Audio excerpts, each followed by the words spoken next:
Perkenalkan, nama saya Sinta Effendi. Sebelumnya izinkan saya untuk memperkenalkan anggota kelompok 5 yang terdiri dari Priscilia Oktaviani, Sarah Wulan Winanti, Syifa Fauzia, Nazira Maila Faiza, dan saya sendiri Sinta Effendi. Di sini kami akan menjelaskan penerapan activity based costing di PT Olympic Furniture. PT Olympic Furniture merupakan furnitur knockdown rumah tangga berskala nasional yang telah dikenal luas sebagai pilihan utama furnitur keluarga. Olympic menawarkan solusi inspiratif untuk mewujudkan rumah idaman melalui berbagai produk furnitur fungsional dan estetis untuk ruang tamu, ruang keluarga, kamar tidur, hingga dapur. Visi dari perusahaan ini adalah menjadi perusahaan furnitur profesional yang terpercaya dan bermartabat di setiap generasi. Misinya memberikan kepuasan dalam kerjasama bisnis, serta kesejahteraan bagi karyawan dan pemegang saham.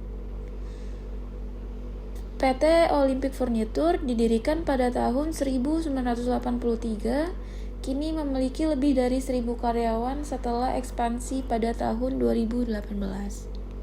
Perusahaan secara strategis menyasar segmen pasar utama dengan target konsumen sebagai berikut. Yang pertama itu ada pasar rumah tangga keluarga muda. Produk furnitur dirancang khusus untuk keluarga muda dan individu yang mengutamakan kenyamanan rumah, yang mencari solusi furnitur praktis, modern, dan terjangkau untuk hunian mereka. Yang kedua itu ada proyek apartemen dan perumahan. Untuk pengembangan properti skala besar seperti apartemen dan kompleks perumahan. Yang ketiga itu instansi pemerintah dan swasta, furnitur yang memenuhi kebutuhan kantor, pemerintahan, serta sektor pendidikan dan perusahaan swasta. Yang keempat itu ada hotel dan hospitality. Produk furnitur untuk akomodasi hotel yang mengutamakan desain dan fungsi untuk kenyamanan tamu. Yang kelima itu saluran distribusi produk, di mana produk didistribusikan melalui toko retail, showroom, distributor, dan platform e-commerce yang terpercaya. Oke, selanjutnya kita ke analisis SWOT. Analisis SWOT memberikan gambaran strategis yang menyeluruh terhadap posisi internal dan eksternal PT Olympic Furniture. Analisis ini sekaligus menjadi dasar kuat mengapa penerapan activity based costing merupakan langkah strategis yang perlu diambil untuk meningkatkan akurasi informasi biaya dan pengambilan keputusan manajerial. Yang pertama ada strengths, yaitu kekuatan. Olympic memiliki pengakuan merek yang kuat di seluruh Indonesia, didukung oleh efisiensi produksi massal, jaringan distribusi yang luas, portofolio produk yang beragam, dan pengalaman manufaktur pada puluhan tahun. Yang kedua itu ada weakness, yaitu kelemahan. Ketergantungan pada sistem costing tradisional yang tidak akurat menyebabkan distorsi biaya, yaitu yang menyulitkan deteksi inefisiensi dan melemahkan daya saing harga di tengah kompleksitas produk yang tinggi. Selanjutnya akan dilanjutkan oleh Syifa. Baik, selanjutnya ada opportunities atau peluang dari PT Olympic Furniture, yang dimana potensi pertumbuhan terkait sektor properti, yang dimana itu adalah pembangunan hunian dan komersial yang berkelanjutan menciptakan pasar furniture baru yang terus tumbuh. Kemudian yang kedua itu ada peningkatan tren belanja online furniture dengan pergeseran ke e-commerce menawarkan perluasan jangkauan pasar dan efisiensi penjualan. Dan ada beberapa peluang lainnya. Yang pertama itu ada peningkatan daya beli masyarakat, yang dimana kenaikan pendapatan berpotensi meningkatkan permintaan furnitur berkualitas lebih baik. Dan yang kedua ada tren furnitur multifungsi dan modular, yang dimana peluang diferensiasi kompetitif melalui inovasi desain. Dan yang terakhir itu ada peluang pasar ekspor regional Asia, yang dimana itu potensi perluasan pangsa pasar ke negara-negara tetangga. Kemudian yang terakhir ada threats atau ancaman, yang dimana tantangan dari impor furnitur yang murah dengan tekanan harga signifikan dari produk impor berbiaya rendah seperti halnya Tiongkok. Kemudian yang kedua itu ada fluktuasi harga bahan baku, bahan baku utama yang dimana ketergantungan pada kayu dan olahan yang membuat perusahaan rentan terhadap volatilitas harga global. Selanjutnya itu ada beberapa ancaman lainnya. Yang pertama ada perubahan tren desain dan gaya hidup cepat, menuntut adaptasi, produk konstan, dan investasi R&D signifikan. Yang kedua itu ada gangguan rantai pasokan global, yang dimana peristiwa global dapat mempengaruhi jadwal dan biaya produksi. Yang terakhir itu ada kenaikan biaya tenaga kerja, yang dimana peningkatan upah minimum dapat menekan margin keuntungan. Selanjutnya ada strategi bisnis.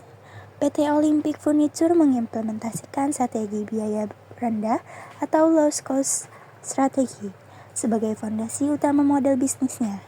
Strategi ini dipadukan dengan diferensiasi fungsional yang cerdas pada produknya, menciptakan nilai optimal bagi konsumen. Strategi biaya rendah ini adalah pendekatan di mana perusahaan berupaya menjadi produsen dengan biaya terendah di industrinya, sehingga dapat menawarkan produk dengan harga yang sangat kompetitif dan menarik segmen pasar yang sensitif terhadap harga.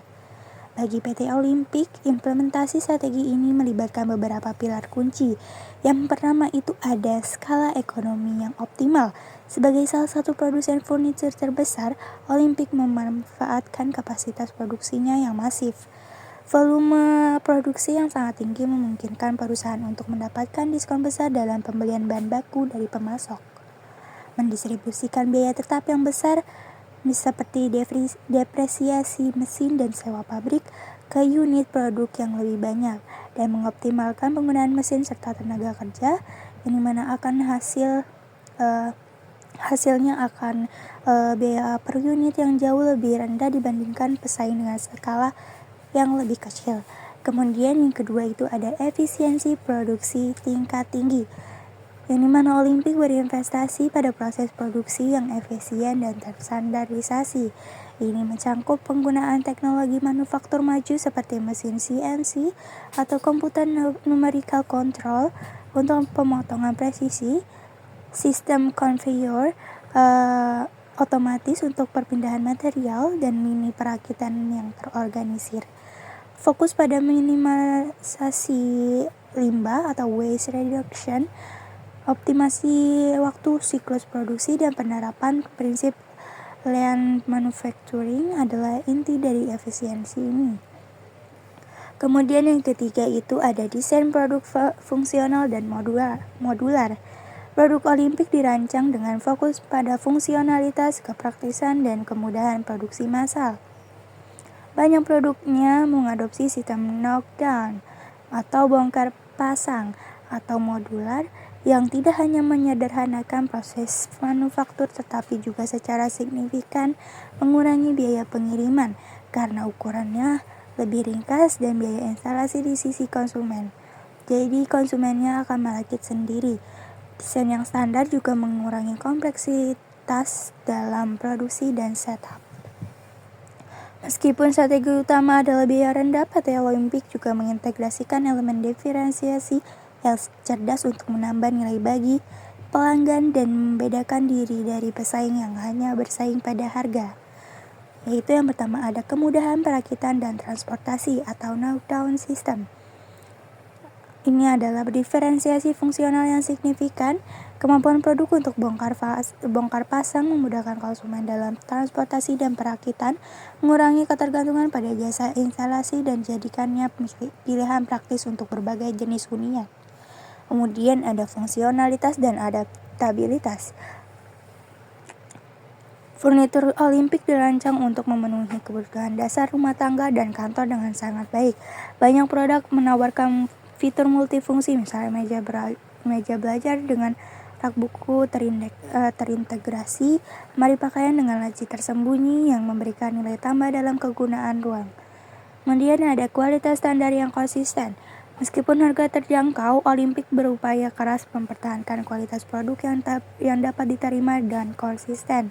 Kontrol kualitas yang ketat di setiap tahapan produksi memastikan produk yang sampai ke tangan konsumen memenuhi ekspektasi dasar, membangun kepercayaan dan reputasi merek sebagai penyedia furnitur yang value for money.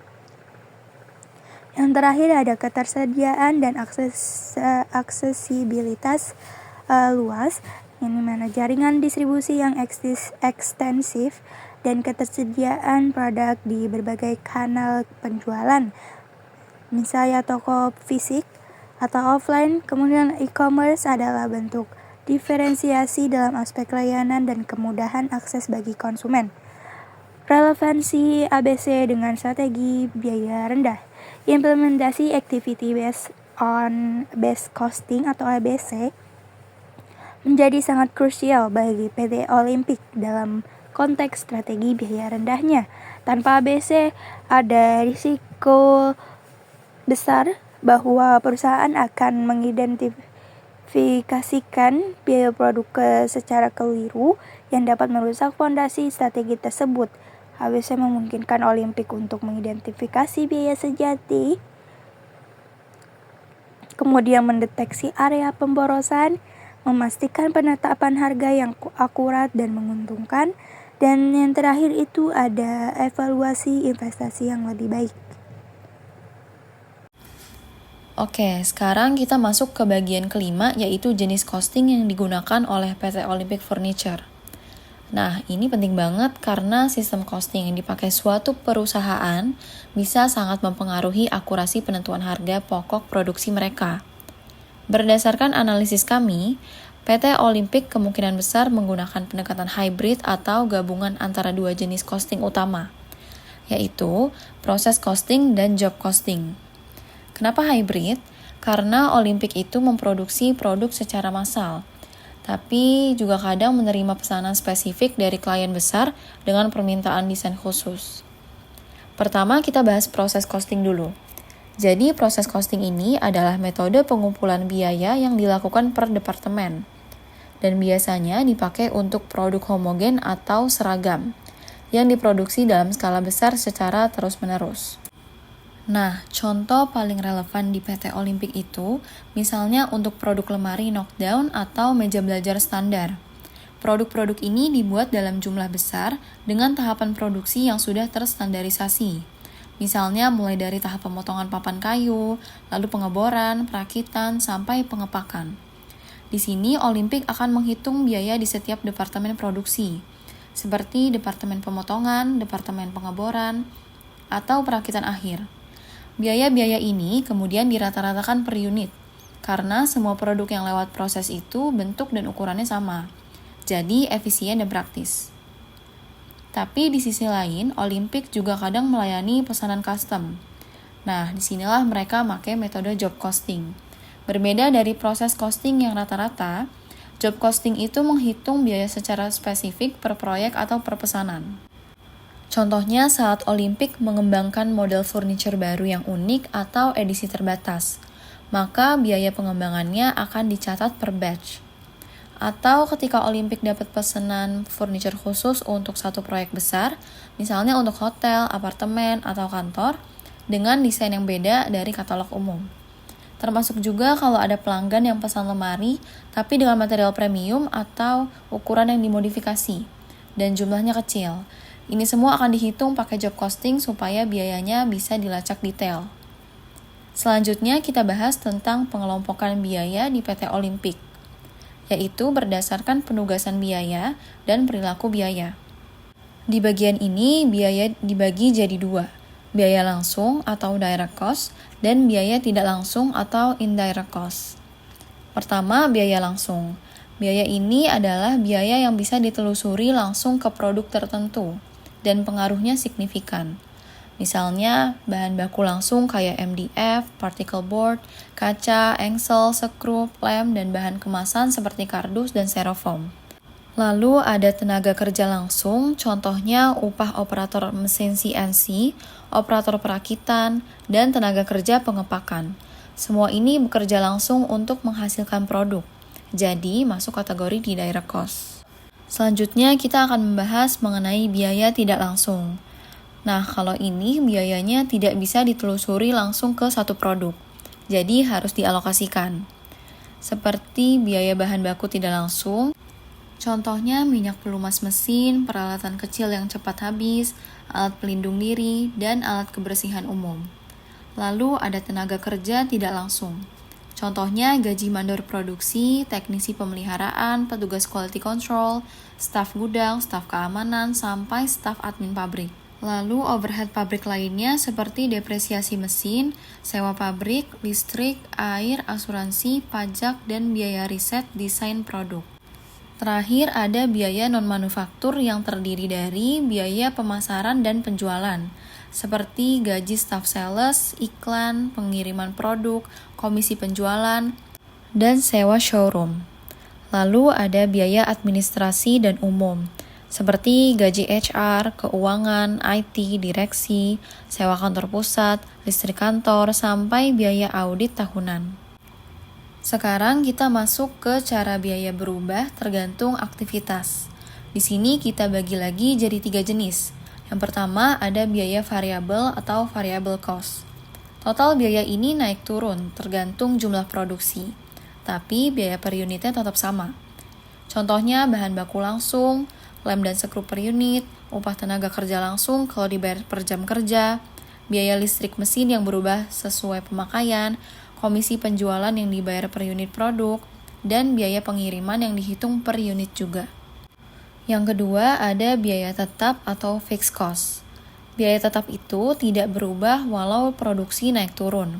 Tapi kalau dilihat per unit, makin besar produksi maka biaya per unit akan semakin kecil.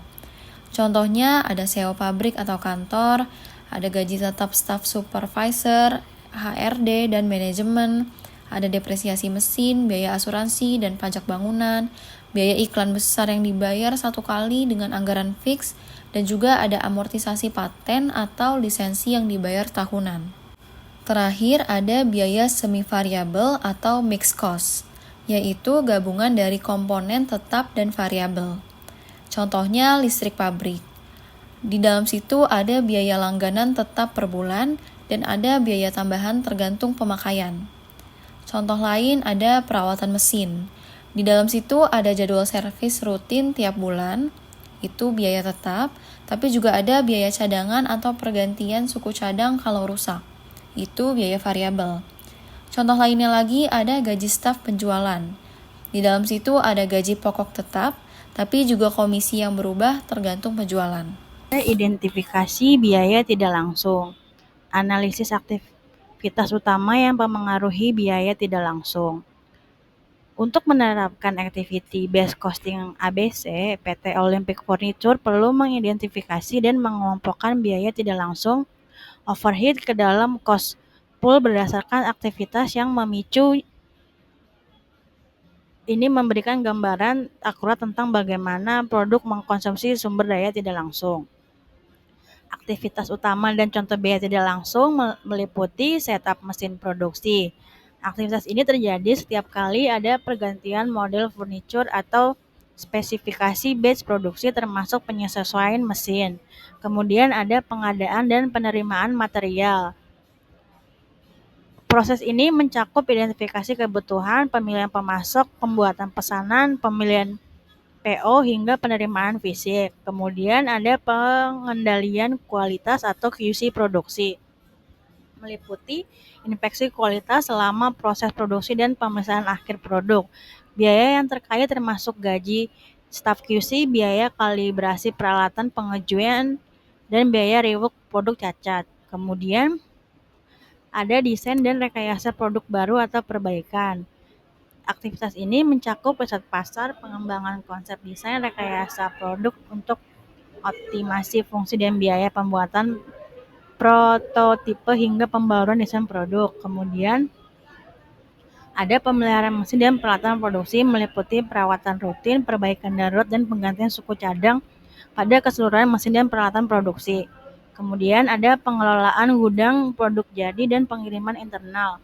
Aktivitas ini mencakup penyimpanan produk jadi, pengelolaan inventaris, penataan produk untuk efisiensi pengambilan dan perpindahan produk dari area pengepakan ke gudang atau area loading dock. Kemudian ada pemberian saran dan promosi produk merek yang meliputi semua aktivitas promosi produk, peningkatan brand awareness, dan pendorong penjualan seperti perencanaan kampanye, dukungan pelanggan dan garansi. Aktivitas ini terjadi setelah penjualan untuk melayani dan mempertahankan pelanggan. Kemudian ada administrasi umum perusahaan, mencakup seluruh aktivitas administrasi dan manajemen yang mendukung operasional perusahaan secara keseluruhan. Kemudian ada identifikasi biaya berdasarkan cost hierarchy level. Pengelompokan biaya berdasarkan hierarki aktivitas membantu PT Olympic Furniture memahami bagaimana biaya dikonsumsi pada berbagai tingkatan operasional. Menjadi fondasi penting untuk memilih cost driver yang tepat dalam ABC. Unit level activities, biaya ini terjadi setiap kali satu produk diproduksi sehingga total biayanya berubah proporsional dengan jumlah unit. Kemudian ada batch level activity, biaya ini muncul setiap kali sekelompok batch produk diproduksi atau diproses. Kemudian ada produk sustaining activity, biaya ini terjadi untuk mendukung suatu jenis produk atau lini produk tertentu tanpa memandang volume produksi atau jumlah batch. Kemudian ada facility sustaining activity. Biaya ini diperlukan untuk menjaga keseluruhan fasilitas manufaktur dan operasional perusahaan beroperasi. Biaya ini tidak dapat ditelusuri atau dialokasikan secara spesifik ke produk base atau unit tertentu. Contohnya adalah sewa pabrik, gaji direktur, biaya keamanan, dan biaya administrasi umum perusahaan. Selanjutnya diteruskan dengan teman kami. Pemilihan cost driver yang tepat adalah elemen kunci dalam activity based costing, karena mereka berfungsi sebagai pemicu biaya, menunjukkan hubungan sebab akibat yang kuat dengan konsumsi sumber daya aktivitas. Mari kita lihat cost driver yang tepat. Yang pertama ada setup mesin produksi. Cost driver yang paling tepat adalah jumlah setup produksi atau jumlah jam setup. Ini karena biaya setup langsung dipicu oleh frekuensi perubahan batch atau model serta durasi penyesuaian mesin. Selanjutnya ada pengadaan dan penerimaan material. Jumlah pesanan pembelian atau PO atau jumlah batch penerimaan material adalah cost driver yang ideal. Setiap PO atau batch penerimaan membutuhkan aktivitas administrasi dan handling, tidak tergantung pada kuantitas material. Selanjutnya ada pengendalian kualitas atau QC produksi. Cost driver bisa berupa jumlah inspeksi batch, jumlah unit yang diinspeksi, atau jumlah cacat yang terdeteksi. Pemilihan tergantung pada fokus QC yaitu frekuensi inspeksi, volume yang diuji, atau biaya rework. Selanjutnya ada desain dan rekayasa produk baru atau perbaikan. Jumlah jam rekayasa desain, jumlah proyek pengembangan produk baru, atau jumlah model produk yang direvisi adalah cost driver yang tepat. Biaya terkait langsung dengan usaha atau waktu yang dicurahkan untuk membuat atau menyempurnakan setiap jenis produk. Selanjutnya ada pemeliharaan mesin dan peralatan produksi. Jam operasi mesin atau jam mesin langsung adalah pemicu yang paling relevan. Semakin lama mesin beroperasi, semakin besar kehausan dan kebutuhan pemeliharaan. Selanjutnya ada pengelolaan gedung produk jadi dan pengiriman internal. Cost driver yang sesuai adalah jumlah batch produk yang disimpan, jumlah perpindahan material atau handling, atau luas area penyimpanan yang digunakan per produk, biaya gudang terkait volume, dan frekuensi barang yang masuk, disimpan, dan dipindahkan. Selanjutnya ada pemasaran dan promosi produk atau merek. Jumlah kampanye pemasaran per produk, jumlah model produk yang dipromosikan, atau jumlah jam pemasaran adalah pemicu yang tepat. Biaya pemasaran didorong oleh seberapa banyak upaya promosi dicurahkan untuk setiap lini produk atau model yang dipromosikan. Selanjutnya ada dukungan pelanggan dan garansi. Jumlah keluhan pelanggan, jumlah panggilan layanan paripurna jual, atau jumlah klaim garansi yang diproses adalah cost driver yang relevan. Semakin banyak interaksi layanan pelanggan atau klaim garansi, semakin tinggi biaya terkait dukungan pelanggan. Yang terakhir ada administrasi umum perusahaan. Untuk kategori ini tidak ada cost driver yang relevan langsung ke produk individu. Biaya ini bersifat facility sustaining dan merupakan biaya dasar untuk menjalankan bisnis secara keseluruhan. Dalam ABC atau activity based costing, biaya ini sulit didistribusikan ke produk karena tidak ada hubungan sebab akibat yang jelas. Biasanya dikelola di tingkat perusahaan dan dialokasikan secara arbitrer. Pemilihan cost driver yang tepat adalah elemen kunci dalam activity based costing, karena mereka berfungsi sebagai pemicu biaya, menunjukkan hubungan sebab akibat yang kuat dengan konsumsi sumber daya aktivitas. Mari kita lihat cost driver yang tepat. Yang pertama ada setup mesin produksi. Cost driver yang paling tepat adalah jumlah setup produksi atau jumlah jam setup. Ini karena biaya setup langsung dipicu oleh frekuensi perubahan batch atau model serta durasi penyesuaian mesin. Selanjutnya ada pengadaan dan penerimaan material. Jumlah pesanan pembelian atau PO atau jumlah batch penerimaan material adalah cost driver yang ideal. Setiap PO atau batch penerimaan membutuhkan aktivitas administrasi dan handling, tidak tergantung pada kuantitas material. Selanjutnya ada pengendalian kualitas atau QC produksi. Cost driver bisa berupa jumlah inspeksi batch, jumlah unit yang diinspeksi, atau jumlah cacat yang terdeteksi. Pemilihan tergantung pada fokus QC yaitu frekuensi inspeksi, volume yang diuji, atau biaya rework. Selanjutnya ada desain dan rekayasa produk baru atau perbaikan. Jumlah jam rekayasa desain, jumlah proyek pengembangan produk baru, atau jumlah model produk yang direvisi adalah cost driver yang tepat. Biaya terkait langsung dengan usaha atau waktu yang dicurahkan untuk membuat atau menyempurnakan setiap jenis produk. Selanjutnya ada pemeliharaan mesin dan peralatan produksi. Jam operasi mesin atau jam mesin langsung adalah pemicu yang paling relevan. Semakin lama mesin beroperasi, semakin besar keharusan dan kebutuhan pemeliharaan. Selanjutnya ada pengelolaan gedung produk jadi dan pengiriman internal.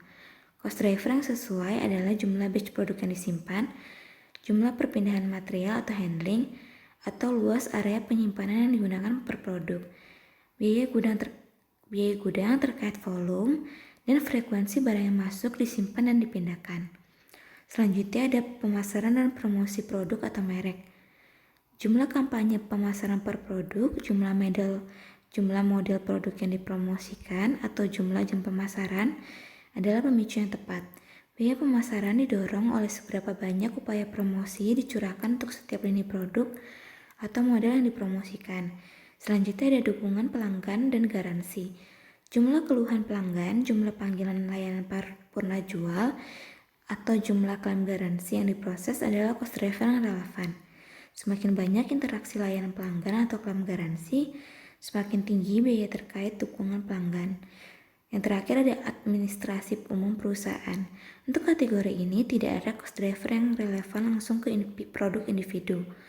Biaya ini bersifat facility sustaining dan merupakan biaya dasar untuk menjalankan bisnis secara keseluruhan.